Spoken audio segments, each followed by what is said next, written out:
Hi guys, welcome to my channel. Think happy, be happy. The stone in the middle of the road.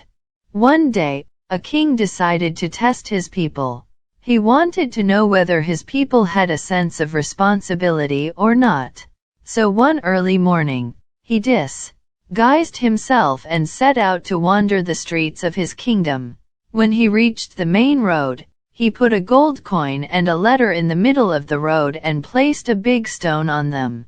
The king had written the following message in the letter: an award to a responsible citizen who knows his duty. The king hid himself behind a tree to see whether anyone cared to remove the stone from the middle of the road.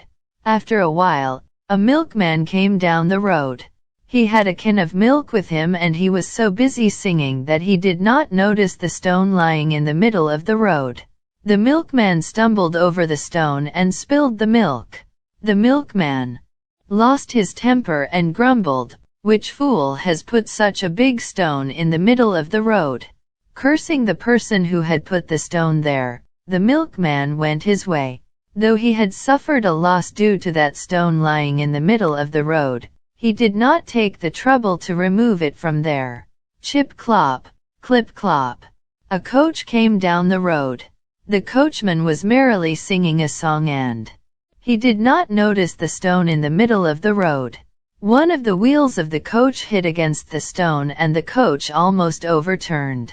The passengers of the coach did not fall out, but they escaped with a few bruises.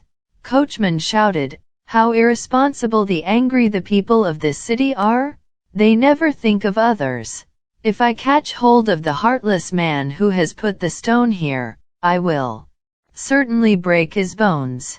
The coachman proceeded without removing the stone. Meanwhile, a farmer came there with his bullock cart. Suddenly he noticed the stone in the middle of the road. He drove his bullock cart to one side of the road in such a way that the wheel would not hit against the stone. He proceeded safely. He, too, cursed the person who had put the stone in the middle of the road. But he did not take the trouble to remove it from there. After some time, a group of women came there with pots of water on their heads. As they were walking, one of the women stumbled over the stone, fell down and spilled all the water. She got up and went her way limping. Yet, not a single woman thought of removing the stone from the middle of the road. The king saw many people passing by that stone. Many of them stumbled over it, but not one of them thought of lifting it and putting it away on a side. The king felt that no one was lucky enough to get the gold coin put under the stone. The king came out of his hiding place. He picked up the stone, put it on a side, took the gold coin and the letter and returned to his palace. The king now realized that if he wanted to make his people disciplined and responsible citizens, he had to enforce strict administration and governance. Modal: wherever we go, we should do our duty as responsible citizens. We should think I am responsible, it's my duty while we do our work. Like, comment, share, subscribe and press the bell icon and never miss another update.